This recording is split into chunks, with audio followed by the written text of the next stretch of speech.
up for you. Do up my hair and sleep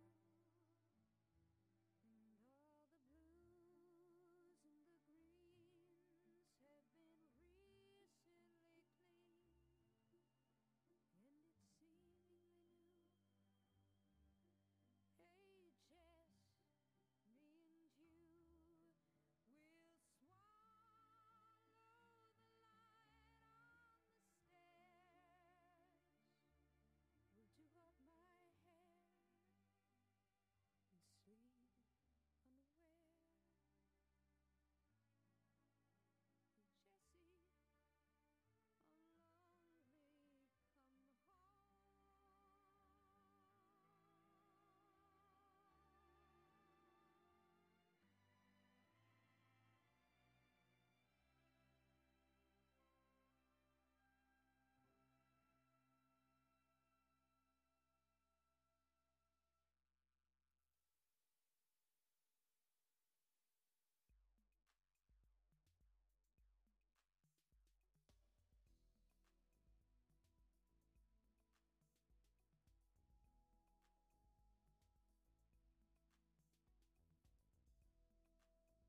how lonely, come home. ¿Qué tal? Buenas tardes.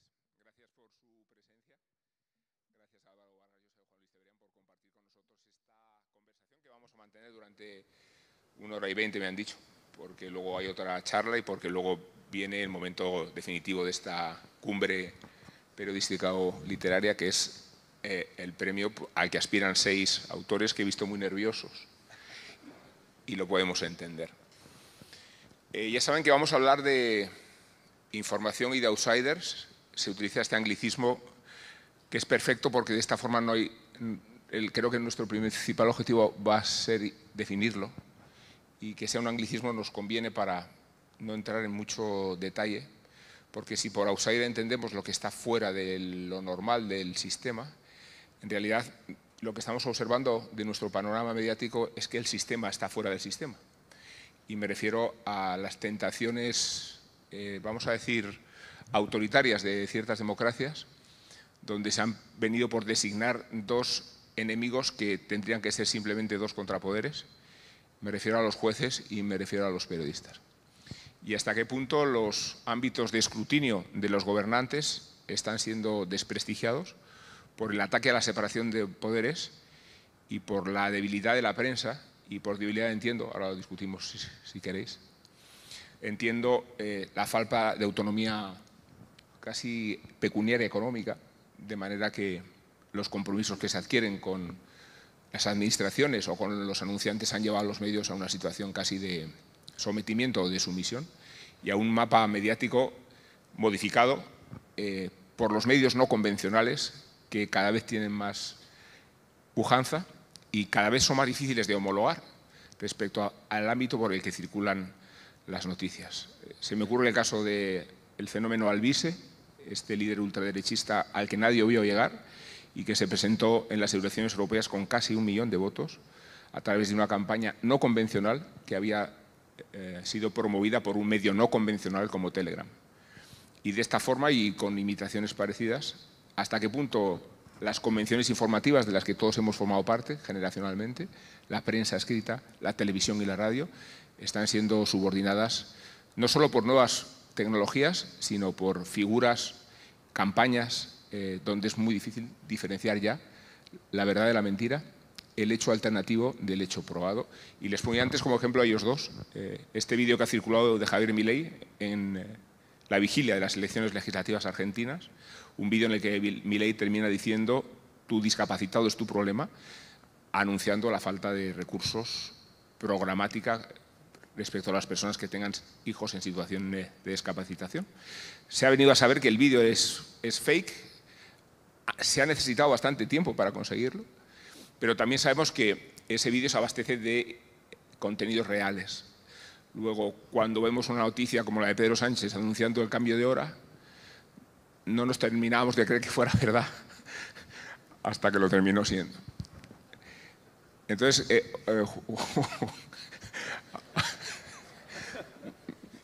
yo no me lo terminaba de creer. Entonces, Álvaro, Juan Luis, yo me pregunto ¿qué grado de inquietud tenemos que tener las democracias homologadas respecto a estos ámbitos de injerencia y respecto al señalamiento de medios de información? ¿Y qué es realmente un outsider? Si es aquel que practica una modalidad informativa no convencional, o es aquel que se quiere quedar fuera del sistema, o es aquel que el sistema deja fuera precisamente por su comportamiento íntegro o por su ánimo de contar simplemente la verdad. Cómo no, muchas gracias. Yo, recuerdo mucho la anécdota de Benjamin Franklin. A finales del siglo XVIII en los Estados Unidos, él había formado parte de la Convención Constitucional encargada de diseñar la Constitución de los Estados Unidos. Y terminan de hacer su trabajo y una señora se le acerca y le pregunta, bueno, total, ¿qué hemos hecho? ¿Una república o una monarquía? Entendiendo por monarquía, monarquía absoluta. Y Franklin la mira y le dice, una república si podemos mantenerla. Aquí diríamos una monarquía constitucional si podemos mantenerla, ¿no? De manera que sí, la amenaza es muy real y la amenaza del outsider es especialmente perversa porque el outsider es una figura que tiene mucho encanto. Tiene mucho encanto que alguien desde fuera de un sistema sacuda al sistema, lo desapolille, un sistema que es rígido, que está estratificado, que está momificado. ¿Quién no quiere sacudir un sistema así? De manera que el outsider es una figura que tiene mucho encanto. El problema es que el tiempo ha demostrado que la mayoría de los outsiders en el fondo son aspirantes a insiders para llegar al poder y luego desde el poder dejar fuera a otros que se convierten en outsiders. Y eso es exactamente lo que está pasando. Está pasando en Estados Unidos, está pasando en España, está pasando un poco en Argentina también, está pasando en muchos países.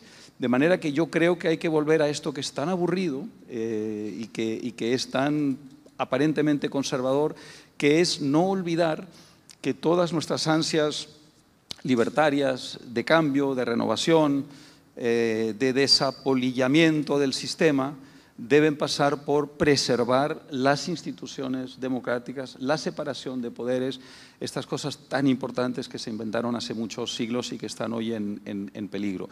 En el campo de los medios de comunicación esto es especialmente importante porque evidentemente si los medios de comunicación se convierten en un instrumento de la erosión de la democracia, de la erosión del Estado de Derecho, que se supone o del que se supone que forman parte constitutiva y fundamental, entonces tenemos dentro del sistema una contradicción tremenda, ¿no? Es decir, los medios de comunicación están allí para hacer frente al poder, para revelar la verdad, para investigar aquello que hay que investigar, para desmentir aquello que hay que desmentir, pero si ellos se convierten a su vez en un instrumento de lo contrario de todo esto, evidentemente, y además en un instrumento del poder que quiere perseguir, que quiere silenciar, que quiere censurar, entonces los medios de comunicación se convierten en parte del problema y no parte de la solución. De manera que, repito, creo que estamos ante una amenaza extraordinariamente grave a ambos lados del Atlántico, por cierto. Esto pasa en América Latina, pasa en los Estados Unidos, donde yo paso más de la mitad de mi tiempo, y está pasando en Europa en todas partes. Yo paso mucho tiempo en Francia, esto se está viviendo en Francia de una manera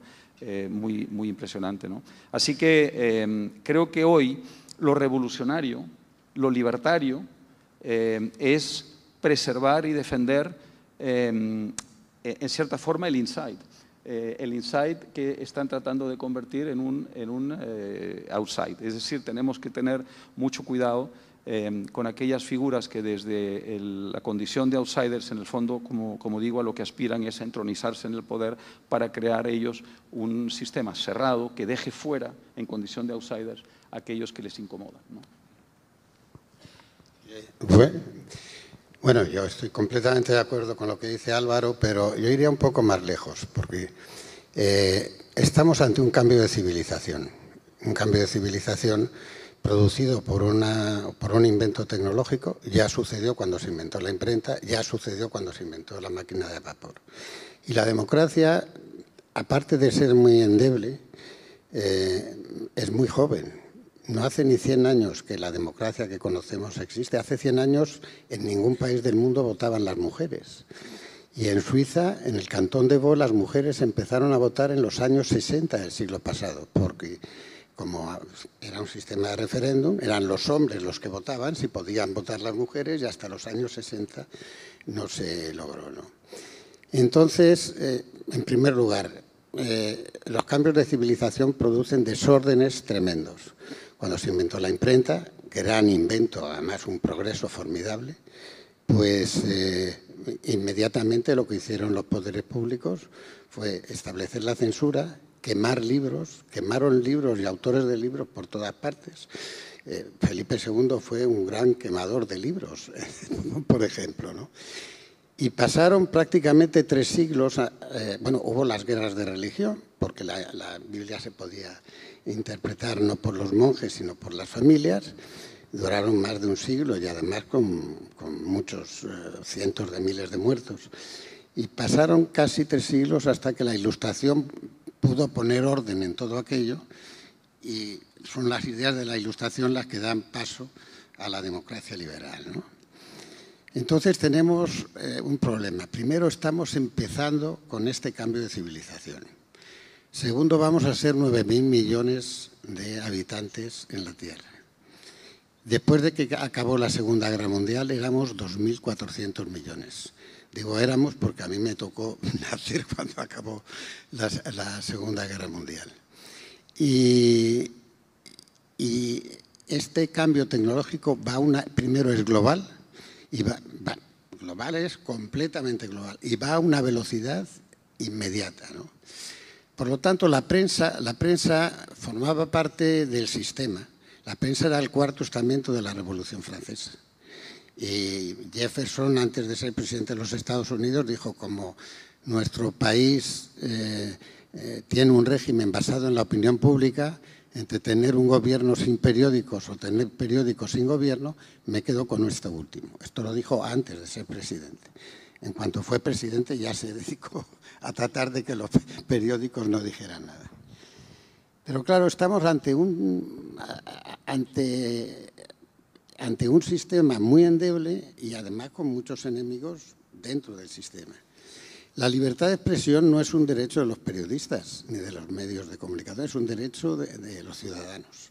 Y ahora todo el que quiere, pues dice lo que quiere, verdad o mentira, a una velocidad inmediata y además a todo el mundo, es decir, y sin ningún tipo de comprobación, ¿no? Y los estados son incapaces de legislar esto. Pongo, por ejemplo, el anonimato, que es una de las cosas más graves que pasan en las redes. Bueno, yo prohibiría el anonimato, porque si hay anonimato, aunque haya leyes de libelo, tú no puedes tratar de procesar a alguien que miente, que insulta, que calumnia, etcétera y tal, ¿no? pero los estados no pueden establecer el anonimato si no se ponen de acuerdo todos ellos. Y las empresas tecnológicas pues, permiten el anonimato. Más del 70% de las redes sociales son robots en este momento. Y estamos empezando, estamos en la prehistoria de la inteligencia artificial. Hoy ya Reuters hace 3 o 4 crónicas diarias con inteligencia artificial. Y ya se hacen ensayos literarios y de todo tipo con inteligencia artificial. ¿Con esto qué quiero decir? Primero, que esta tendencia hacia la cancelación, hacia la ocupación de las instituciones, etcétera, tiene cada vez más apoyos populares. El crecimiento de la extrema derecha en Europa es una cosa impresionante, ¿no? Y no sabemos, no saben los gobiernos, no saben las instituciones cómo controlar y cómo poner orden en el desorden tremendo que las redes sociales y todo lo que hemos comentado ponen. Yo soy optimista, yo creo que al final se pondrá orden y que al final, si hay demócratas dispuestos a luchar por la democracia, pues lo conseguiremos. Digo lo conseguiremos, pero yo no creo que yo lo llegue a ver. O sea, no pasarán 3 siglos, pero, como digo, estamos todavía en la prehistoria de la inteligencia artificial. Bill Gates acaba de decir que dentro de 10 años el 90% de las actividades normales de las personas las harán las máquinas. Ayer Amazon anunció que va a despedir a 600.000 trabajadores, 600.000, más de medio millón de trabajadores, que los va a sustituir por robots. Y los gobiernos no tienen, y el sistema no tiene capacidad de respuesta respecto a esto. Europa ha perdido la batalla tecnológica, Europa no tiene nada que hacer en esto. Es China quien tiene fundamentalmente el liderazgo, y China tiene muchas cosas buenas, pero no es una democracia liberal. Yo, si pudiera añadir una cosa, al mismo tiempo que estamos ante un cambio de civilización y un cambio muy profundo, también estamos ante la prolongación de actitudes atávicas que estuvieron allí siempre, y a veces olvidamos eso. La aceleración de las redes sociales y de los medios tecnológicos nos hace pensar que estamos ante un fenómeno enteramente novedoso. Hay un germen allí que no es novedoso. La persecución y el ostracismo del otro, del diferente, es algo que estuvo allí siempre. En las ciudades-estado griegas, por ejemplo, el ostracismo era la manera de castigar al disidente. Las herejías, por las que yo tengo gran admiración, la herejía gnóstica, la de los arrianos, la herejía cátara, las grandes herejías fueron perseguidas. La famosa novela de Hawthorne en el siglo XIX, la letra escarlata. ¿El qué hizo? Investigó las formas de censura de la Nueva Inglaterra puritana y se inspiró en ellas para crear esta forma de castigo, que era llevar la letra A de adulterio, esta mujer adúltera. Es decir, estamos ante, y luego, bueno, hasta el macartismo y hasta nuestro tiempo. De manera que hay una permanencia en la actitud tribal, la tribu que siente al otro como diferente y como una amenaza. Eso estuvo siempre y eso va cambiando, según las tecnologías nuevas, de fisonomía, pero no de naturaleza profunda. Ahora, la pregunta ¿es esto peor? Es decir, ¿estamos hoy ante una amenaza que es aún más grave? Quizás sí, quizás es una amenaza especialmente grave. Pero también hay que apuntar que esos mismos medios, esas mismas tecnologías, confieren hoy a las víctimas quizá una capacidad de defenderse que no tenían las otras, ¿no? Pienso en, qué sé yo, en las dictaduras durante la primavera árabe. ¿Qué hacían las personas que estaban levantándose contra, rebelándose contra los sistemas autoritarios? Lo que estaban era utilizando las tecnologías nuevas para comunicar una revolución. Que luego eso terminara mal es otro tema, pero lo que me refiero es que tienen formas de defenderse. En Venezuela hoy hay una persecución atroz, hay un sistema que ya sabemos que es terrible, pero también es cierto que tienen los venezolanos formas de comunicarse hoy que no tenían los cubanos hace 20 o 30 años. Dicho lo cual, sí, estamos ante un fenómeno extremadamente peligroso y extremadamente grave. Bueno, han visto que he cumplido la norma de que estos señores no necesitan presentación porque ni siquiera los he presentado.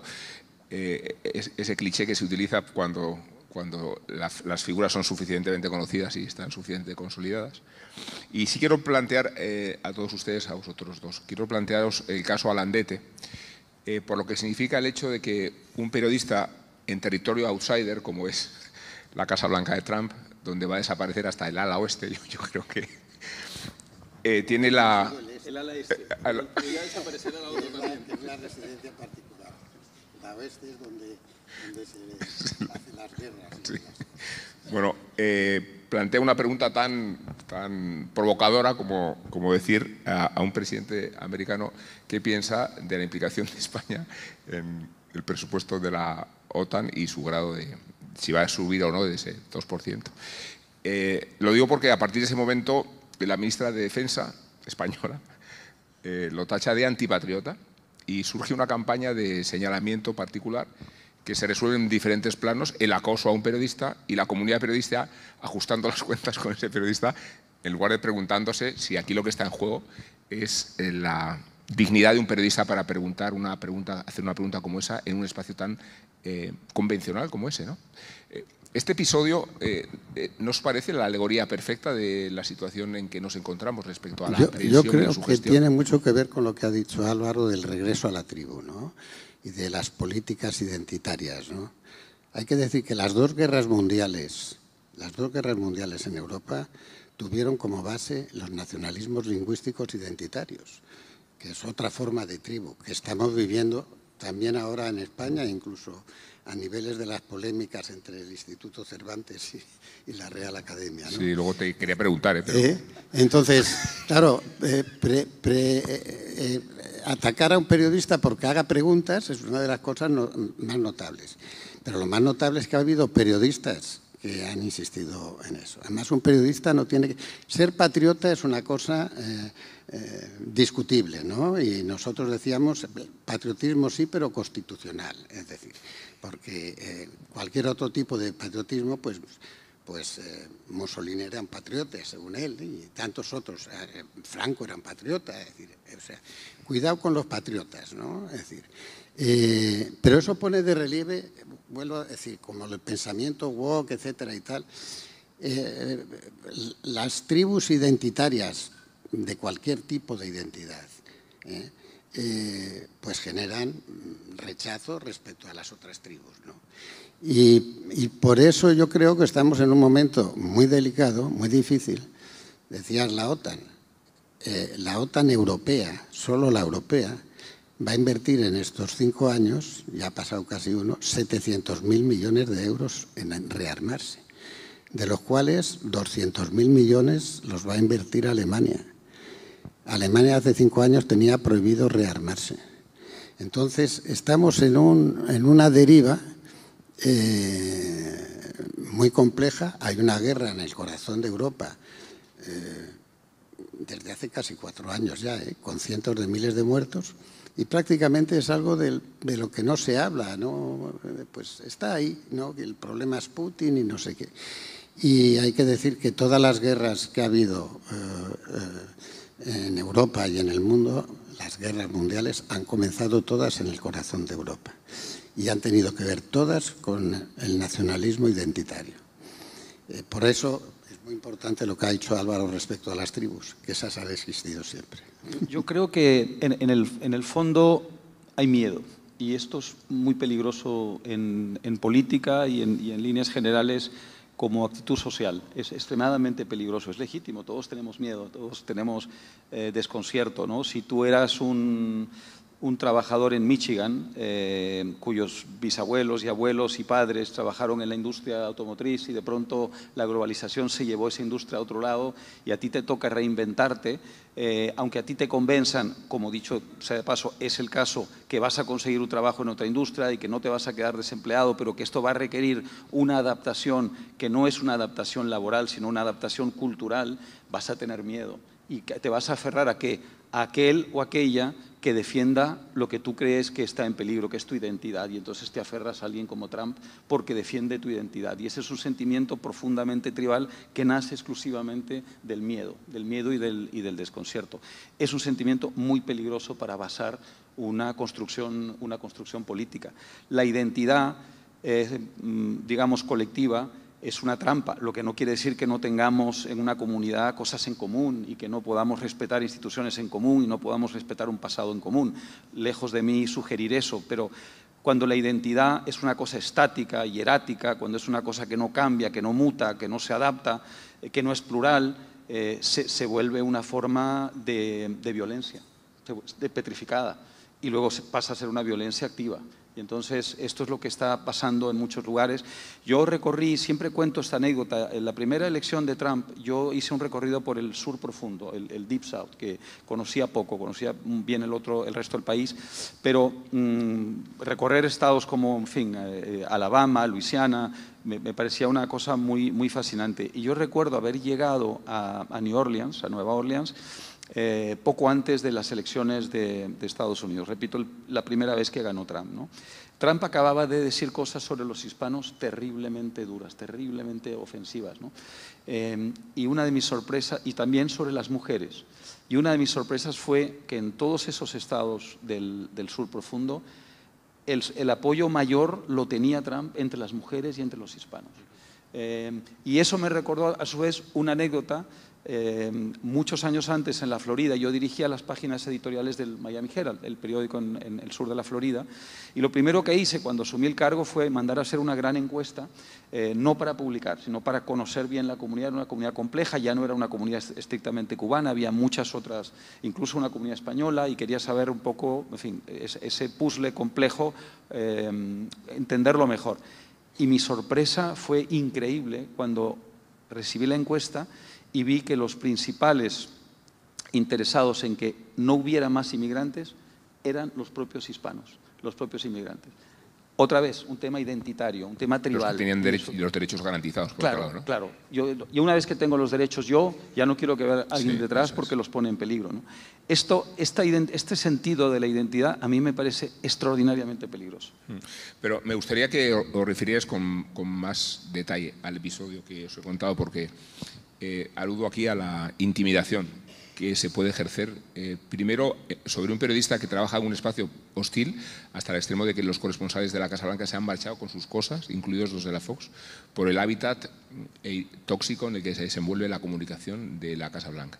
Pero también por la reacción que provoca respecto a un gobierno que utiliza sus ministros, que son los ministros de todos, para señalar e intimidar como reflejo de una legislatura que está yendo por este camino, ¿no? A eso me refería, Juan Luis, a esta forma de intimidar la acción de la prensa, incluso en circunstancias tan apacibles como son preguntar a un presidente americano qué piensa de la contribución de España a la OTAN. Bueno, es que hay diversos proyectos de regulación de la prensa. Hay uno ahora sobre proteger el secreto profesional, que es una excusa para acabar con el secreto profesional, ¿no? Yo decir que a mí no me preocupa que lo que diga la ley sobre el secreto profesional, porque el secreto profesional de las fuentes es una obligación moral de los periodistas. Da igual que esté o no protegido por la ley. Si no guardas el secreto de las fuentes no te contarán nada. Y no hubiera sucedido el Watergate, ni los papeles del Pentágono, ni estaría sucediendo lo que está sucediendo con la familia de Sánchez y con el Partido Socialista, porque naturalmente las fuentes vienen de personas cercanas a los culpables. Es decir, entonces, pero esto siempre ha sido así. Fue la Casa Blanca, un importante miembro de la Casa Blanca, la que se chillaba a Bernstein y a Woodward sobre los temas del Pentágono y sobre los temas del Watergate, etcétera y tal, ¿no? Entonces, lo que es lamentable es que haya sectores, incluso antiguos compañeros de Alandete, que le critican por antipatriota o por lo que sea. Y ya que los ministros, bueno, es que tenemos un ministro de Justicia que se dedica a atacar a los jueces, que esto es una de las cosas más. En vez de dedicarse a procurar que haya más jueces, 1.000 o 2.000 jueces más en este país para que la justicia no sea lenta, porque una justicia lenta que tarda 10, 15 años a veces en pronunciarse no es justicia, pues se dedica a atacar a los jueces. Jueces y prensa, los antiguos medios que todavía persisten, aunque sean un poco en las redes sociales, son las únicas capacidades que tiene la sociedad para defenderse de los abusos del poder. porque el poder, primero, corrompe siempre y el poder absoluto corrompe absolutamente, y esto lo sabemos. La democracia liberal es un régimen malísimo, como decía Churchill, pero es el menos malo que hemos conocido a lo largo de la historia de los siglos. Y efectivamente lo que hacen los poderes es tratar de ocupar las instituciones. No solo las instituciones públicas, si quieren ocupar, han ocupado las televisiones públicas, las radios públicas, pero también quieren ocupar los periódicos y las radios privadas. Las empresas privadas están ocupando Telefónica y han ocupado Indra, que es la proveedora prácticamente exclusiva del ejército español. Y ahora el presidente de Indra, que tenía una pequeña empresa, pues se compra a sí mismo desde Indra para cerrar el círculo, ¿no? Es decir, que la verdad es que la presión del poder lo que trata es de ocupar las instituciones, y hay muchos libros. Y hay un libro del profesor Juan Liz que escribió hace muchísimos años explicando cómo efectivamente primero se empieza a ocupar las instituciones y luego pues se acaba con la independencia y la democracia. Mi preocupación es que esta ocupación de las instituciones, cuando ganen las extremas derechas que están progresando en Europa, las extremas derechas ya no tendrán que hacer el trabajo sucio. Lo habrán hecho los socialdemócratas y los republicanos en Francia, etcétera y tal, y ya estarán ocupadas las instituciones y no tendrán que hacer nada más que servirse de ellas. Volviendo a lo que preguntabas, un elemento, un ingrediente del problema es yo diría, la cobardía de las grandes corporaciones y las grandes empresas, ¿no? Hubo un caso hace poco, precisamente en Estados Unidos, de un cómico muy conocido, al que la empresa, por presión, digamos, política, pero fue una decisión de la empresa, no fue una decisión judicial, no fue una decisión, digamos, de uno de los poderes del Estado, fue una decisión de la empresa que retiró a este cómico de la televisión, que era más su programa más visto, y luego, bueno, felizmente hubo una reacción social enorme y tuvo que reponerlo. Pero lo que voy es, hubo un servilismo muy grande de parte de las empresas, y está pasando con las grandes empresas, con ABC, que es una de las grandes corporaciones, Disney también, están... ¿Por qué? Bueno, porque te presionan de otra manera. Si yo te digo que a uno de tus, en fin, algo importante que tú tienes que importar, te voy a poner aranceles de 100% o 150%, si tú no me ayudas en el campo de la comunicación, pues te vas a arrodillar. Si yo te digo que voy a prohibir que las películas se rueden afuera del país porque eso lo considero una falta de patriotismo, entonces tú ya te vas a pensar muy bien a quién colocas y a quién no colocas en las pantallas de televisión, porque a lo mejor eso puede molestar al poder establecido. Entonces, se necesita una gran rebelión civil, una gran rebelión de la sociedad civil, de los periodistas, de los individuos, de las empresas. Es la única manera, es la única manera. Si no se produce esa reacción social, los jueces también se acobardan. Está pasando mucho eso. Una de las grandes sorpresas, hablo de Estados Unidos ahora, pero bueno, podríamos hablar de muchos otros lugares, es lo poco valientes que están siendo los jueces. ¿Por qué? Porque huelen en el ambiente un clima social que en cierta forma avala esta conducta y este comportamiento. Y se ha producido ahora un fenómeno muy curioso. Juan Luis recordaba con mucho acierto que en la Revolución Francesa, por supuesto, la prensa era vista como el cuarto Estado, ¿no? Ahora, eso tiene, digamos, un anverso y un reverso, y es que pasas a convertirte en parte del establishment y, por tanto, eso es lo que está pasando ahora, que la prensa está siendo vista como parte de aquello contra lo cual hay que insurgir, y entonces atacar a la prensa está de moda y paga, te da votos. Te abre, digamos, un espacio y te da una popularidad que de otro modo no tendrías. Y esto es extremadamente peligroso. Es decir, si atacar a la prensa sistemáticamente es una de las formas de legitimidad social y política hoy en cualquier sociedad, ¿eso a dónde conduce? Eso conduce a la legitimación de la censura, a la legitimación de la violencia contra el periodista, lo cual no quiere decir que los periodistas están por encima de la crítica, ¿no? Por supuesto que no. Todo ser humano debe estar sujeto a la crítica y a la rendición de cuentas, pero en última instancia el ataque sistemático contra la prensa como forma de legitimidad política y social conduce a la censura. Bueno, es que las dos reflexiones que Sánchez traslada a la sociedad después de sus 5 días de retiro son la preocupación por los jueces y la preocupación por los periodistas, y en función de esas dos sensibilidades heridas, un planteamiento práctico que ordenado hacia intimidar esos dos ámbitos de contrapoder, ¿no? Lo digo porque la sanchosfera ha creado su propio ámbito mediático en confrontación con la fachosfera en la que ya no cabemos más. Hay más ocupación que en Montecarlo actualmente.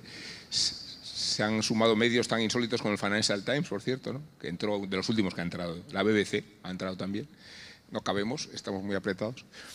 Pero todo proviene del señalamiento de un adversario que tiene como origen incluso la apertura de una legislatura que se jacta de un muro que divide a la sociedad, así denominado por el propio presidente, ¿no?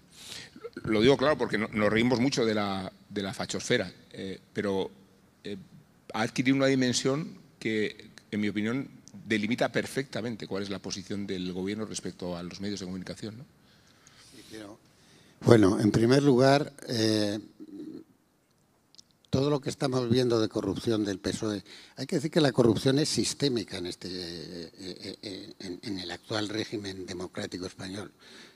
Se corrompe la derecha, la izquierda y los mediopensionistas, ¿no? Es decir, o sea que, y por lo tanto, y es sistémica porque si no se cambian las leyes electorales, lo que tenemos no es una democracia, es una partitocracia. Los diputados no deben su puesto a los electores, deben su puesto al secretario de organización, a Cerdán o a Ábalos, que le puso en la lista arriba para que, al votar una lista que tienes que votarla completamente y donde no puedes excluir a nadie que tú pienses que no debe ser el diputado que te representa, pues a quien deben obediencia no es a sus electores. Nadie sabe quiénes son sus representantes, ningún ciudadano sabe quién le representa a él y a sus derechos, etcétera y tal, porque representan la voluntad de los jefes del partido. Entonces, por lo tanto, por eso puede decir Sánchez que puede gobernar sin el Parlamento, que es una de las cosas más notables. Gobierna sin el Parlamento, no hace presupuestos, no hace presupuestos de gasto, pero presupuestos de ingresos sí los hace. Y además aprieta en la recaudación impositiva todo lo que puede, sin ningún tipo hemos hecho un rearme y un plan de defensa nacional, nada menos que de defensa nacional, que no se ha discutido en el Parlamento, ni siquiera se ha presentado en el Parlamento. Es decir, entonces, como digo, todo esto está bastante patas arriba, pero no solo en España. Luego, la calidad de la clase política ha descendido enormemente. Bien es cierto que muchísimos políticos en muchísimos países, incluido este, pues un ministro, un presidente del gobierno gana mucho menos que el consejero delegado o el presidente de la empresa nacional del uranio, al que le ponen un sueldo de 250.000 euros y no sabemos que este señor sepa algo del uranio siquiera. Es decir, pero es una manera de reclutar para sus filas a los amigos y a los servidores, ¿no? Entonces, claro, aquí la preocupación para mí es que la guerra sigue ahí, ¿eh? Es decir, y ya prácticamente no hablamos de la guerra. Es decir, lo de Begoña está muy mal, pero lo de la guerra es más preocupante, ¿no? Y cualquiera que haya viajado, yo lo he hecho por la antigua Unión Soviética, etcétera y tal, y que vea las llanuras inmensas que hay desde Moscú hasta prácticamente hasta toda Ucrania y toda Bielorrusia, etcétera y tal, pues podemos preocuparnos efectivamente de que la guerra se extienda si no se llega a un tipo de armisticio, de alto el fuego, de cualquier cosa que permita de momento repensar la política y buscar soluciones que no son satisfactorias para nadie, y porque no son satisfactorias para nadie podrán ser satisfactorias para todos, ¿no? Creo que tocabas un tema muy importante que es pertinente a España y a toda Europa. Y yo diría que hay una palabra que lo describe todo, que es el iliberalismo. Cuando alguien como Juan Luis Cebrián, sin moverse de su sitio, pasa de ser un socialdemócrata a ser un fascista, y él, repito, no se ha movido de su sitio, ha pasado algo importante, y es que se ha movido el contexto. ¿Y qué ha pasado en el contexto? El contexto se ha movido de tal manera que la socialdemocracia ha perdido vigencia y ha pasado a ser prácticamente sustituida por una versión revolucionaria de la izquierda. Y luego, ¿qué pasa al otro lado? Pasa exactamente lo mismo. Como reacción, el sector liberal de la, digamos, del centro-derecha pasa a ser inmediatamente, pasan a estar en estado de delicuescencia y empieza a surgir una respuesta que es el espejo exacto de la izquierda revolucionaria desde la derecha autoritaria, nacionalista y populista.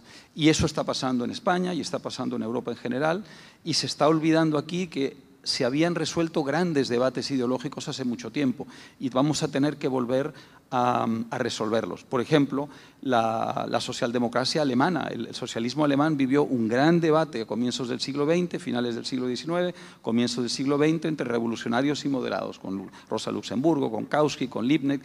Ese fue un gran debate, ¿no? Un gran debate que costó mucho trabajo ganar para la causa del liberalismo, en ese caso la versión, digamos, de izquierda liberal, que sería la socialdemocracia. Y pasó lo mismo en la derecha. En la derecha hubo un gran debate entre nacionalistas y liberales que a un costo terriblemente alto y con sangre terminaron ganando los liberales. Bueno, ese debate va a tener que resurgir hoy porque los liberales en el centro-derecha y los socialdemócratas en el centro-izquierda han perdido espacio y están siendo francamente expulsados de la ciudad, de tal manera que alguien como Juan Luis Cebrián, sin cambiar de posición, pasa hoy a ser un fascista. Sí. Esto me parece que lo dice todo. Vivimos la era del iliberalismo. Los regímenes hoy de moda en el mundo son prácticamente todos regímenes autoritarios. China es un régimen autoritario, Turquía es un régimen autoritario, de Rusia no se diga nada. ¿A quién admira el presidente Trump? ¿El presidente Trump admira a los presidentes demócratas, a los presidentes liberales de centro-izquierda o centro-derecha? No, admira a los autoritarios. Está de moda ser autoritario, está de moda ser iliberal. Y ser liberal hoy se ha vuelto algo sinónimo de ser cobarde, de ser inepto, de ser incapaz, digamos, de obtener resultados. Es algo extremadamente peligroso. Vivimos hoy el ocaso del liberalismo y vivimos el apogeo del iliberalismo. Y creo que quienes nos sentimos liberales tenemos que tratar de revertir esa tendencia. No, hay un dato muy importante. El 72% de los franceses no creen que la democracia sea en este momento. Y el crecimiento de la extrema derecha en toda Europa es verdaderamente impresionante. Estamos viendo que Farage, extrema derecha en el Reino Unido, puede llegar a gobernar. Y si Olof Palme en Suecia viera que hoy Suecia gobierna con el apoyo de la extrema derecha, Finlandia con la extrema derecha, el partido que más crece es la extrema derecha en Alemania. Y además, por cierto, en Alemania del Este, que es donde se formaron los jóvenes de la Alemania comunista, etcétera y tal, ¿no? Y por eso es necesario insistir en la democracia liberal y estar contra las tribus y la identidad, porque la democracia liberal, el principio básico de la democracia liberal es que da igual tu raza, tu lengua, tu religión, tus creencias, tienes los mismos derechos y las mismas obligaciones independientemente de eso que cualquier otro ciudadano. Estaba mirando el móvil, perdona Álvaro, ahora seguimos con lo que querías puntualizar, porque el otro día Ignacio Urquizo nos trasladó una estadística de Metroscopia, de acuerdo con la cual el 30% de los votantes de Vox querían una dictadura, lo cual no significaba tener una visión nostálgica de Franco, discriminaban Franco de una dictadura para que no se les asociara con un pasado con sus consecuencias, sino con un porvenir de la mano de concepciones autoritarias enérgicas. Perdona que te he interrumpido. No, iba a digamos, reafirmar lo que acabas de decir, Juan Luis. Yo paso mucho tiempo en Francia también y allí lo que está pasando es una devaluación sistemática de la democracia liberal. Cuando Macron derrota a la extrema derecha, la derrota en gran parte no por identificación con él, no por identificación por un programa, que era más bien un programa gaseoso, por identificación con la democracia liberal. Todavía fue como el último grito de la democracia liberal. Vamos a parar el riesgo de que el Frente Nacional, que luego cambió de nombre, llegue al poder. Yo creo que fue un acto de rebelión ciudadana contra ese riesgo. Hoy estamos viviendo la situación exactamente contraria, la devaluación de Macron, independientemente de los muchos errores que ha cometido y los ha cometido, es la devaluación del sistema general, del sistema democrático liberal. En Francia, nada menos, en Francia, ¿no? Francia, la Francia de la Revolución, la Francia de los valores democráticos, la Francia del Estado de Derecho, la Francia que es uno de los grandes, o tendría que ser uno de los grandes líderes de Europa. Esto hablábamos con Juan Luis en la comida. ¿Quién lidera Europa hoy? Tenemos un gran problema. Hay una ausencia absoluta de liderazgo. ¿Quién está tratando de llevar a Europa hacia un terreno distinto de ese terreno en el que la extrema derecha podría gobernar la mayor parte de los países? Nadie. Yo creo que ese es el rol de Alemania, por ser Alemania el país de más peso, de más importancia. Evidentemente no el único y no en solitario. Estaba pensando en Starmer por su nexo con Estados Unidos, ¿no? La esperanza del Premier británico, que dentro de la precariedad de los liderazgos por lo menos desempeña un puente, ¿no?, con Estados Unidos que parecía roto. La antimigración de Starmer no se diferencia mucho de la de Abascal aquí. En la que probablemente ni siquiera cree, Juan, No, que es presión social. pero piensa que eso electoralmente y socialmente es importante para él. Y al mismo tiempo, sin inmigración, Europa se ha acabado. Europa se ha acabado porque ha perdido la revolución tecnológica. Y China se acabó porque perdió la revolución industrial. A principios del siglo XIX, China tenía cerca del 30% del Producto Interior Bruto mundial.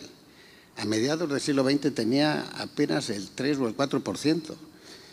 Y fueron las políticas de Deng Xiaoping las que ayudaron a crear esa especie de capitalismo comunista, o como queramos llamarlo, y sacaron a 700 millones de chinos de la pobreza. Ahora todos los chinos están fichados, todos están fotografiados cada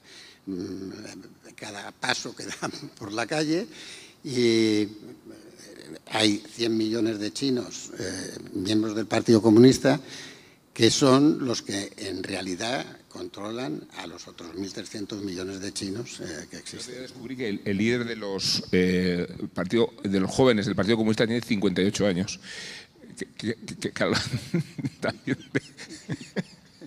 No es un mal dato. Pues dice mucho también el problema que tiene con la longevidad del país, ¿no? Una cuestión, entonces, si relativizamos el peso de Europa respecto a su realidad tecnológica, respecto a su credibilidad como depositaria, ¿no?, de los ideales y valores de las democracias liberales, casi la estamos convirtiendo en Atenas en su peor situación de asimetría con Persia. Y me pregunto si a las grandes naciones y liberales les da exactamente igual. Si le preguntas a la inteligencia artificial china si China es una tiranía, te responde: es una república, lo primero; lo segundo, hay procesos electorales; lo tercero, hay parlamento y hay poder judicial. Y se queda en esa idea de la democracia imitativa como refrendo de la simulación de un estado de las cosas que su opinión pública termina por tolerar, porque entre otras razones los sistemas represivos se acompañan también de la prosperidad económica. Quiero decir, si es una guerra perdida, si en realidad… No es una guerra perdida.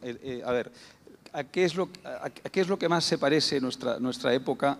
Solo en ciertos sentidos, los años 30 probablemente, ¿no? Los años más iliberales de Europa del siglo XX, es donde germinaron todos los problemas que vinieron después. Al final la democracia liberal ganó esa batalla a un costo terriblemente alto, ¿no? De manera que si Europa recuerda que es depositaria de esos valores, de los que hablabas hace un momento, y hay gente dispuesta a movilizarse por ellos, tarde o temprano habrá una reacción, y yo por eso quiero ser optimista, quiero ser una persona que digamos, lea la historia en función del futuro y se diga, bueno, ha habido momentos tan malos o peores en la historia relativamente reciente de este lugar del mundo, de este rincón del mundo, y la reacción fue posible, y fue una reacción que al final triunfó. Ahora, va a costar mucho tiempo y mucho esfuerzo, porque hoy las fuerzas que representan eso a izquierda y derecha están en franca minoría, y porque además uno de los instrumentos que podría servir para dar esa batalla, que es la de los medios de comunicación, se ha convertido también en parte del problema. Muchos medios de comunicación se han sumado al iliberalismo y aquellos que no están siendo víctimas de todo lo que estábamos diciendo hace un momento, de manera que están marginados, están mediatizados, están muy acosados. Uno pensaría que en un escenario así las redes sociales podrían ser una alternativa, pero también las redes sociales están reflejando lo que pasa en la sociedad. También hay un iliberalismo rampante en las redes sociales. De manera que hay que matizar el optimismo, lógicamente, estamos en un escenario muy peligroso. Pero en última instancia, la historia de la humanidad es, yo creo que la historia de, digamos, el triunfo costosísimo una y otra vez de la causa de la libertad. De manera que creo que tarde o temprano viviremos una reacción, pero habrá que pagar un precio muy alto antes de que reaccionemos todos, de que venzamos el miedo, de que entendamos lo que está en peligro. Hay gente que seguramente hoy en Europa nos escucharía decir lo que estamos diciendo y diría, estos están locos, están digamos, viviendo una realidad completamente deformada, están exagerando. El día en que lo que estamos diciendo se vuelva moneda corriente, en que una mayoría de personas en Europa, para hablar de Europa, veamos el peligro que se cierne sobre nosotros, reaccionaremos porque al final la causa de la libertad es una causa por la que vale la pena jugarse y por la que mucha gente se ha jugado en Europa al costo de su vida, ¿no? De manera que soy optimista en el largo plazo. En el corto plazo hay que ser pesimista porque es la única manera de entender lo que está pasando, ¿no? Pero no es el baricentro, el sudeste asiático, no es ese lugar por donde transcurre en realidad la economía, la geopolítica, la prosperidad del planeta. Vamos a ver, o sea, Asia,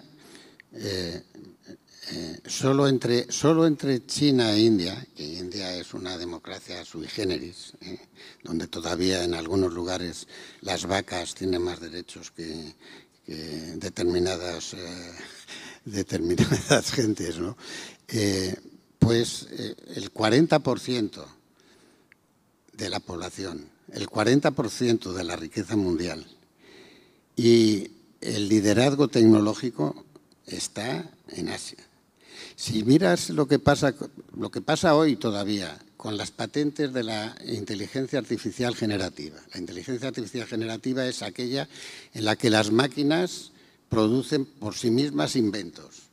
Y los inventos que producen las máquinas, sin intervención humana, se pueden patentar.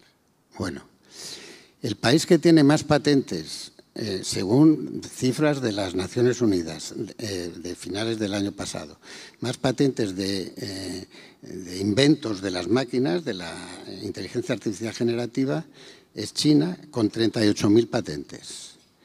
El segundo país es Estados Unidos, con 6.000. Y luego los otros tres son Corea del Sur, ya con muy pocos, con 2.000 y pico, Latina y tal. Y los europeos, si te vas a la, pues de repente hay 20 en Francia y 50 en Alemania. Claro, a mí me dijo, estuvimos visitando Huawei, hablando con el presidente fundador y de hecho dueño de Huawei, el coronel Ren, miembro del Comité Central, y me dijo, mira, el oro y el petróleo del siglo XXI son los datos de las personas, nuestros datos. Y los Estados Unidos tienen 350 millones de habitantes, nosotros somos 1.400. Los Estados Unidos, sin los datos de los europeos, no tienen nada que hacer. Amazon sabe de nosotros tres, más que nosotros mismos. Sabe lo que comemos, dónde viajamos, lo que leemos, lo que escribimos. Es decir, que estamos en un mundo desconocido. Y yo soy como Álvaro, yo estoy seguro que esto se resolverá. Creo en la sociedad civil. Creo que la polarización que están produciendo los partidos políticos todavía en España no se ha producido en la sociedad civil. Y la sociedad civil, que son las universidades, las empresas, los intelectuales, la prensa, etcétera y tal. Pero en el corto plazo pintan bastos, entre otras cosas porque nos gobiernan desde el secreto y desde la complicidad entre ellos. Entonces, verdaderamente a veces pienso, pues un poco de razón tenían los de Podemos cuando decían no nos representan. Otra cosa es que tampoco ellos nos representan. Me hacía recordar, Juan Luis, la frase de Unamuno, que inventen ellos, ¿no? Bueno, sí, efectivamente, Europa renunció en un momento dado a la innovación, y también a la reforma de su propio sistema. Se durmió en los laureles, pensó que el sistema del estado del bienestar era un sistema eterno, que era un sistema que era posible financiar ad eternum, que era un sistema que no requería demasiados retoques y que representaba una forma muy avanzada de la humanidad, ¿no? Y claro, al final los sistemas se apolillan, se inquistan y se deterioran y devalúan, y Europa necesita urgentemente una gran reforma de su sistema, entre otras cosas porque es un sistema que no permite la imaginación. Me refiero a la innovación tecnológica, ¿no? En el fondo es un acto de imaginación. Hay una libertad muy restringida de imaginación, quizás se volvió incluso hasta una actitud cultural, pero eso también puede cambiar, Juan Luis, porque al final cuando estás sometido a una competencia, claro, y estás obligado a sobrevivir, al final inventarás. A ver, cuando nos referimos a los periodistas como forma de testar la salubridad de una democracia, no lo hacemos por egocentrismo, ¿no? Mejor desempeñamos nuestro trabajo, seguro que la democracia está más aseada, ¿no? Y desde esa perspectiva, y con el mismo escepticismo de las cuestiones anteriores, me pregunto si la forma en que se han desdibujado los medios convencionales, me refiero que la televisión, la radio y la prensa como paradigmas superados por ese mapa disperso bastante más controlado de lo que parece, por la confusión que existe entre lo inmediato y lo improvisado, en realidad no nos hablan de una concepción de la prensa también precaria por su falta de recursos y al mismo tiempo amenazada por nuevas formas de contar las cosas que entran siempre en colisión con si es verdad o si es mentira, lo que homologamos o no, ¿no? Ese mapa disperso, a vosotros que venís de, como yo, fijaos, de las grandes convenciones de la prensa cuando era un contrapoder es evidente, ¿cómo las vivís? Bueno, hay un tema muy importante para lo que llaman los americanos los mainstream media, que son los grandes periódicos, las grandes emisoras, etcétera. El 90% de la publicidad del mundo en este momento está en las redes sociales. Por lo tanto, los periódicos en papel, que eran realmente los que de alguna manera convocaban además a la reflexión y al debate intelectual sobre la democracia, sobre el crecimiento económico, etcétera, hoy son verdaderos zombies. Un zombie es un muerto viviente, es un muerto que está muerto, pero que cree que está vivo, ¿no? Y no tienen publicidad, basta. Yo sigo leyendo, yo llevo 62 años haciendo periodismo, o sea que no sé hacer otra cosa. La haré bien o mal, pero es lo único que he hecho en mi vida. Y leo todos los días la prensa de Barcelona y de Madrid en papel, porque es lo que he hecho toda mi vida. No tienen ningún anuncio, salvo los anuncios que ponen a veces los ministerios para satisfacer las necesidades de los medios que no les provocan demasiados problemas, ¿no? Entonces, este es el desorden en el que estamos viviendo, que antes hablábamos. Y yo estoy convencido que pondremos orden. Y además, como dice Álvaro, yo estoy convencido que una de las grandes cosas que tenemos es Internet y la sociedad digital. Hoy todo el conocimiento del mundo, no solo que el conocimiento actual, todo el conocimiento que ha existido en el mundo está en las redes. Otra cosa es que también están todas las mentiras y todas las imposturas, etcétera y tal. Y yo estoy convencido que se pondrá orden en eso. Y de ahí viene lo que decía el coronel Rehn. Aquí lo importante son los datos de la gente para controlar nosotros con los datos de la gente a la gente, precisamente, y al uso que hacen del conocimiento, ¿no? Entonces, la prensa como tal, pues de repente una influencer que es muy guapa, no sabe nada, un tío que es muy musculoso y le gusta mucho el deporte, tiene 1 millón, 2 millones de seguidores y aparte de eso tiene 1 millón o 2 millones de euros que ha hecho prácticamente en 6 meses o 7 meses. Y un redactor con 3 carreras, con 20 años de ejercicio, etcétera y tal, pues tiene en el mejor de los casos un sueldo de 50.000 euros al año, quizás si es muy bueno de 60.000, y no sabe cuánto tiempo le va a durar el empleo, porque no sabe si va a cerrar el periódico o la emisora o lo que sea, ¿no? Por lo tanto, yo comprendo, primero, o sea, está muy mal que periodistas, además periodistas afamados, algunos de ellos y tal, hayan contribuido al enfrentamiento con Alandete, ¿no?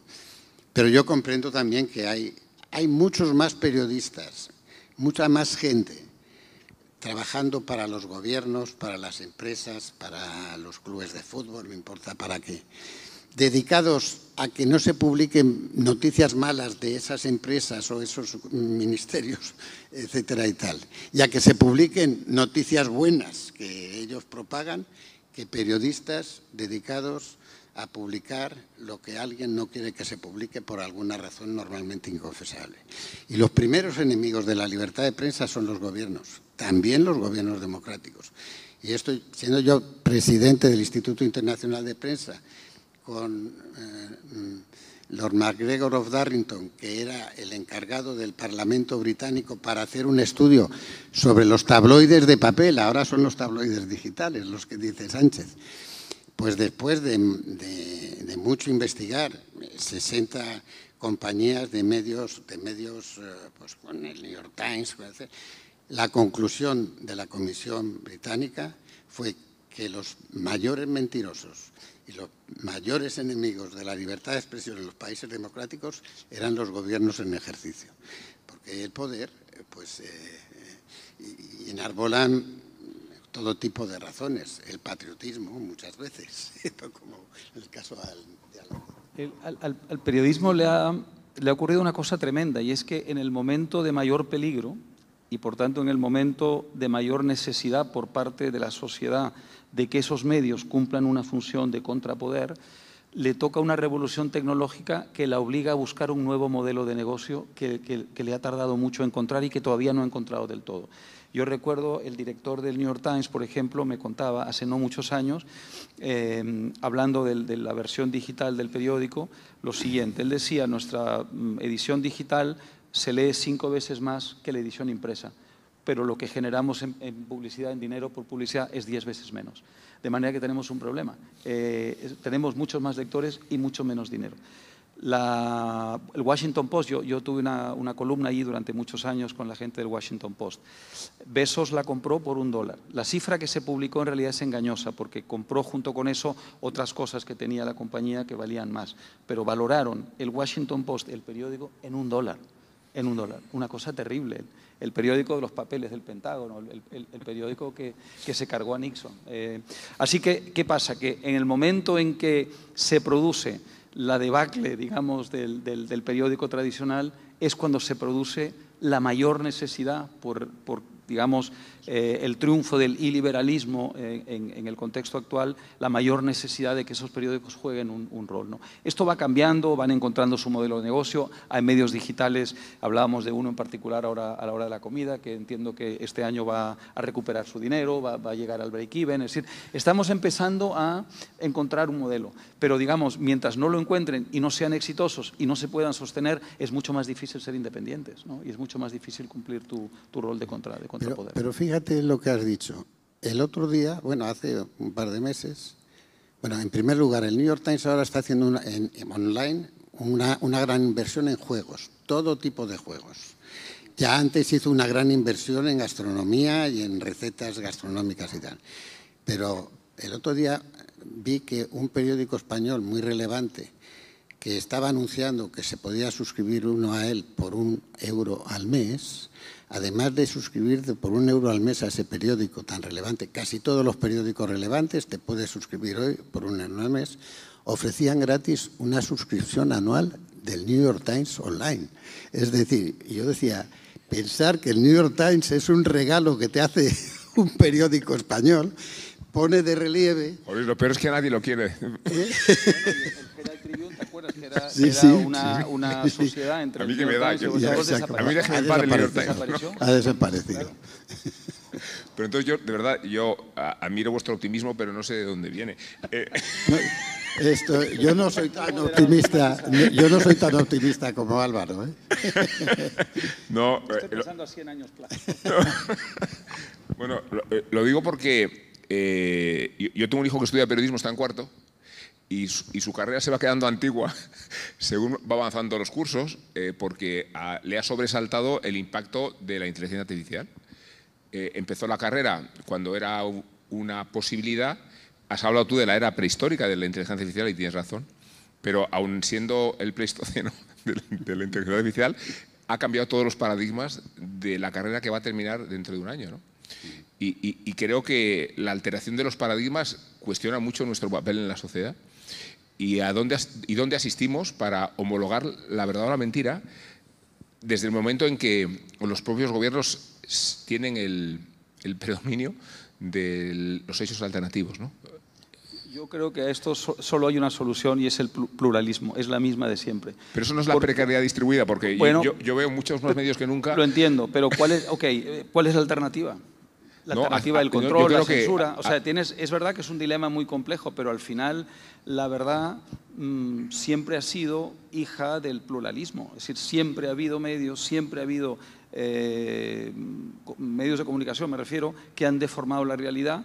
Probablemente ahora hay una, digamos, magnificación de ese fenómeno, pero al final la verdad la hemos encontrado o nos hemos ido aproximando a ella, la verdad hasta donde se puede encontrar la verdad. No en todo se puede encontrar la verdad, gracias a que ha habido otros medios que han hecho su trabajo y han puesto en evidencia a aquellos que no lo hacían. Entonces yo creo que al final la libertad es la solución. Es decir, no veo de qué manera una política de Estado podría resolver ese problema sin crear un problema adicional, ¿no? Sí, es decir, es un tema, entiendo que es un tema legítimo de debate y de discusión, pero no encuentro una fórmula para que desde el poder tú puedas resolver un problema que ha sido en cierta forma creado por el propio poder. Y veo un problema adicional, que es la desintermediación. Esto lo hemos celebrado todos y yo lo celebro enormemente. Es una maravilla que un ciudadano X o una ciudadana X que antes no podía escribir un artículo en El País, hoy pueda escribir un artículo en las redes y volverse conocido o conocida. Esto es un triunfo enorme de la sociedad civil, ¿no es cierto?, gracias a la tecnología. Pero también significa que la ausencia de instituciones intermedias, entre ellos los medios de comunicación, han convertido a cada ciudadano en su propio presidente, en su propio partido, en su propio medio de comunicación y han, para usar esta palabreja espantosa que detesto, empoderado al ciudadano de tal manera que esa persona ya puede prescindir por completamente de toda referencia exterior. Y eso al final está creando la devaluación de la democracia, porque está devaluando aquello que sostenía la democracia. Juan Luis Cabrera ha mencionado el número de robots que operan en la apariencia de seres humanos, ¿no? Digo, hasta ese punto está tergiversado el… Así es. No, pero es que este paraíso de las redes sociales en realidad es un infierno, ¿eh? Pero déjame ser optimista sobre el futuro de los medios. A condición de una cosa que ha dicho antes Álvaro, que no se puede tener miedo. Cuando yo decía lo de las fuentes de información, a mí me da igual lo que diga la ley sobre las fuentes de información. En Estados Unidos ha habido varios periodistas que han pagado con años de cárcel la no revelación de sus fuentes informativas, porque eso es traicionar precisamente a los derechos de los ciudadanos, etcétera y tal, ¿no? Entonces, el problema es que hay mucho miedo en las relaciones, fundamentado porque hay muchos medios que quiebran, los sueldos lejos de aumentar bajan, etcétera y tal, y la gente tiene que trabajar, etcétera y tal. Pero yo creo que hay muchos periodistas que aunque prefieran que su madre siga pensando que son pianistas en un burdel y que no son periodistas porque no tienen buena prensa, pero creo que hay muchos periodistas muy capaces y muy preparados. Y entonces, naturalmente, habrá que competir con los influencers. Y yo no tengo nada contra los influencers, pero yo estoy convencido que la sociedad civil, y vuelvo a repetir, las universidades, las empresas, las asociaciones, las fundaciones, logrará movilizarse y logrará poner orden, como pasó con la Ilustración, ¿no? Y no pasarán 3 siglos, porque ahora todo va muy rápido. Es decir, que… y nuevamente, lo que es verdad es que las redes, que son el problema, son también la solución. Como es que uno de los ámbitos de influencia de la inteligencia artificial se sustancia en el impacto en las campañas electorales, a través del poderoso ejercicio que se puede hacer desde la inteligencia artificial, inmiscuyéndose en decisiones políticas. El vídeo del que acabas de hablar, sí, en Argentina, ¿no? Y no te digo con una estrategia diseñada de un país hacia otro, ¿no? Con ámbitos de injerencia totalmente insólitos. Lo digo porque creo que ahí es donde la prensa tiene vencida muchas de sus posibilidades, ¿no? La tecnología tiene una característica y es que no se puede desinventar. A lo mejor si pudiéramos desinventarla diríamos, bueno, esta o esta Mejor. otra nos convendría no haberla inventado, pero la hemos inventado y está ahí.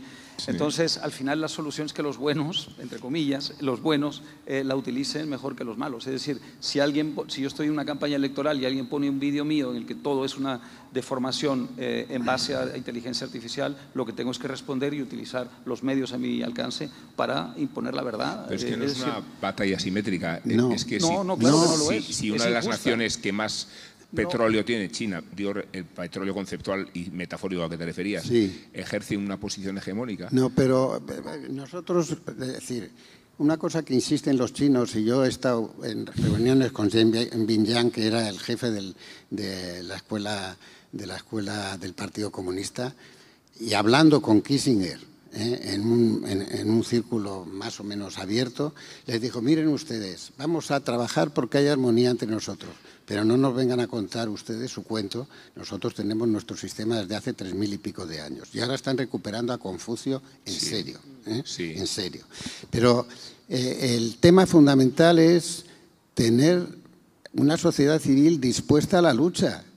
Y lo que decía antes Álvaro de las empresas, es decir, ha habido una intervención increíble respecto a una OPA financiera en la que estaban dos empresas y el gobierno ha intervenido. Sí. Es decir, y ha intervenido en contra incluso de las directivas de la Unión Europea. Y ahora intervendrá también para tratar de solucionarlo, ¿no? Pero quiero decir por eso, yo creo en la sociedad civil, creo en la española y tengo que creer en la francesa, porque fue la que declaró los derechos del hombre, ¿no? Ya, pero es que, a ver, esa alusión, perdón, al Pero confucianismo. perdona que diga, TikTok tiene 8 años de vida, TikTok. Sí. Y tiene 3.700 millones de usuarios únicos, más que habitantes había en el mundo en el año 45. Y es un instrumento de propaganda chino, ¿o no? Y de propaganda hábitos. chino y de propaganda del sanchismo, porque Sí, ahora digo, está político. Bueno, el mensaje de la hora fue por TikTok. Y ahí está Y no se Sánchez en olviden, TikTok. esta es madrugada, cuidado, ¿eh? Las 2 o las 3 o lo contrario, que no me quedó claro. Porque fue un mensaje de Sánchez por TikTok. Claro. Un mensaje a la nación No, por todos TikTok. los días. Sí. Claro. No, pero este era- Pero no solo de Sánchez, ¿eh? Sí, pero No, me ahora- también refiero porque, Feijóo. porque esta madrugada es el momento, de las 2 o las 3.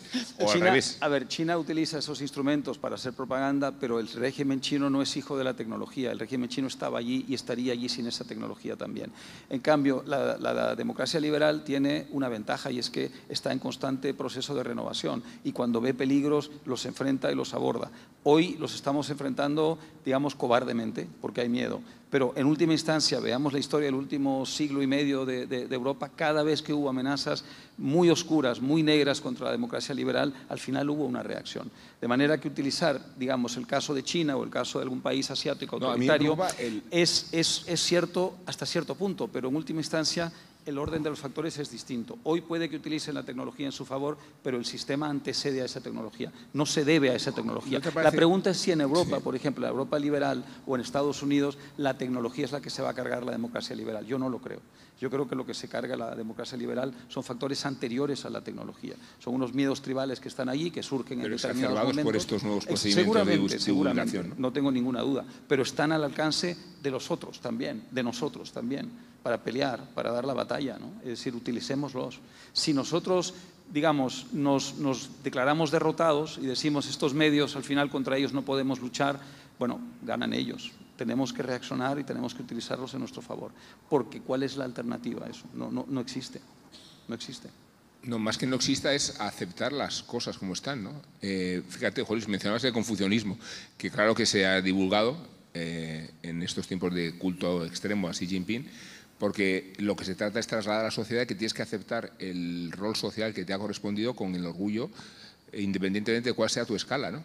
Que es una aplicación de castas, que conviene a la concepción de una sociedad que tú, si tiene la tentación de aspirar a un mayor ámbito de democracia y de libertades, que sea consciente de cuáles son las sujeciones históricas y filosóficas, ¿no? Es lo que me preocupa del confucianismo en manos de Xi Jinping, ¿no? Pero yo me encantaría que China fuera un país democrático. pero creo que la misión de los europeos es que Europa no deje de ser democrática. En todas cosas, porque China tiene 3.500 años de vida y además, China, la gente no sabe, China viene de una palabra china, que era Xingos, que significa el imperio del centro. Y lo que los filósofos de Xi Jinping están ahora tratando de convencer es de que esto de que va a haber 2 o 3 imperios en el mundo, que es un invento, que de hecho los Estados Unidos pensaron en el fin de la historia cuando se cayó la Unión Soviética y pensaron que iba a haber un imperio unipolar, que eran ellos, sí. Y ahora se ha demostrado que no, pero China quiere reconstruir el imperio del centro y quiere ser, y además lo quiere hacer no tiene bases militares en el extranjero, tiene una base militar en el extranjero, en el Cuerno de África, para vigilar. Estados Unidos tiene 164 bases militares en el extranjero en cerca de 80 países, ¿no? Y sin embargo estamos viendo que ha habido ya 700.000 drones volando sobre Ucrania en 4 años de guerra y generando más daño y a menos coste que la mayoría de los cohetes y misiles que han enviado. Entonces, es que es un cambio de civilización. Y el Estado-nación tiene que entender este cambio de civilización. Y ese entendimiento lleva a que la mitad de la clase política europea va a ir a su casa si queremos que esto se resuelva. Es decir, porque son unos incapaces y porque además se están separando. ¿Qué ha pasado de verdad? Es que la socialdemocracia ha abandonado a las clases medias. Es que tenemos un problema de vivienda en este país y casi 9 años que lleva gobernando un partido socialdemócrata, ha hecho no sé cuántos proyectos de ley de vivienda, pero no ha hecho una puñetera vivienda, que yo sepa. Es decir, no ha construido casas, que las construía hasta Franco. Coño, es decir, si no hay casas, pues habrá que hacer casas. No habrá que... Pero creo que eso es... 047. Que es el teléfono de... Es que es muy divertido. Pónenlo, esto es muy divertido porque es el teléfono que dio la ministra de Vivienda el otro día. Lo voy a poner, Un segundo, Información Movistar. El número que usted ha marcado no corresponde a ningún cliente. Este es el teléfono 047, que es el que resuelve el problema de la vivienda. Lo digo porque si alguno... Si tiene alguna duda, de verdad, aquí está. Perdón, Álvaro, perdón. No, es decir, estoy totalmente de acuerdo. Finalmente, depende de Europa. Una parte del problema, y esta es una gran paradoja, en Europa ha habido un antiamericanismo importante, significativo, por razones históricas, y sin embargo, Europa dejó en manos de Estados Unidos, delegó en manos de Estados Unidos sus propias responsabilidades. Sí. Y esto hoy lo empieza a descubrir con una gran frustración y se siente relegada, se siente marginal, se siente poco relevante. Bueno, lo es, pero hay que reaccionar. Para eso hay que empezar con un tema de liderazgo político, hoy totalmente inexistente, y hay que empezar a reformar el sistema europeo, dejar de ser tan dependientes mental, psicológicamente de los Estados Unidos y empezar a tomar la responsabilidad de tu propio destino. Y Europa está en perfectas condiciones de hacerlo, porque tiene una ventaja sobre chinos y vietnamitas y turcos, y tiene una ventaja, porque Turquía es parte de Europa también, pero bueno, tiene una ventaja importante y son los valores de la democracia liberal. No hay que olvidarlo. Estos valores, que parecen un poco etéreos, un poco gaseosos, se tradujeron históricamente en grandes beneficios desde el punto de vista material, desde el punto de vista tecnológico, desde el punto de vista del bienestar de las sociedades. ¿Por qué olvidar todo eso? Si nosotros recordamos todo eso, ganaremos confianza en nosotros mismos y estaremos en condiciones de dar la batalla. Y a lo mejor dentro de 40 o 50 años los chinos se preguntarán, perdóname, sí, los chinos claro, a lo mejor en 40 o 50 años, cuando haya reaccionado la democracia europea, y yo espero que también la estadounidense, por cierto, a lo mejor los chinos se preguntarán si nuestro sistema, primero comunista, luego otra vez confucionista y nacionalista, porque China es una mezcla de todo eso. No sé si era peruana, que dijo que Confucio fue el padre de la confusión. Eso es. Sí, lo es. Aunque tuvo grandes cosas, por cierto, hay grandes enseñanzas de Confucio. Lo que pasa es que los chinos lo que han hecho es una cosa muy astuta y es convertir al sistema comunista en un sistema nacionalista, y para hacer esa conversión han utilizado el confucianismo. Pero a lo mejor si Europa reacciona como Juan Luis y yo estamos pidiendo, dentro de 50 años los chinos se preguntarán si su sistema es un sistema que está a la altura del reto. Hoy es lógico que los chinos se crean superiores, ¿por qué no? Pero a lo mejor dentro de algunos años, si Europa reacciona, será exactamente al revés. Estamos ante la posibilidad de hacerlo. Los valores de la democracia liberal son infinitamente superiores a los valores de la verticalidad y del autoritarismo y de todos los países que no son democracias liberales. Esa es la enseñanza de la historia. Ahora, si creemos que la democracia liberal es una entidad que se defiende por sí sola sin la convocatoria de sus ciudadanos, bueno, estamos equivocados. Bueno, no seré yo quien malogre este mensaje de esperanza con el que vamos a terminar este encuentro. Prueben ustedes mañana a comprar un periódico si encuentran un kiosco y traten de recurrir a las viejas cabeceras y a los periodistas de categoría como los que aquí tenemos para saber cuándo una noticia es verosímil y cuándo no, cuándo la podemos concebir como tal, y queramos un poco en la prensa, porque si queremos en la prensa realmente sí queremos la democracia. Y si hablamos de outsiders, por favor, que el sistema no sea el antisistema.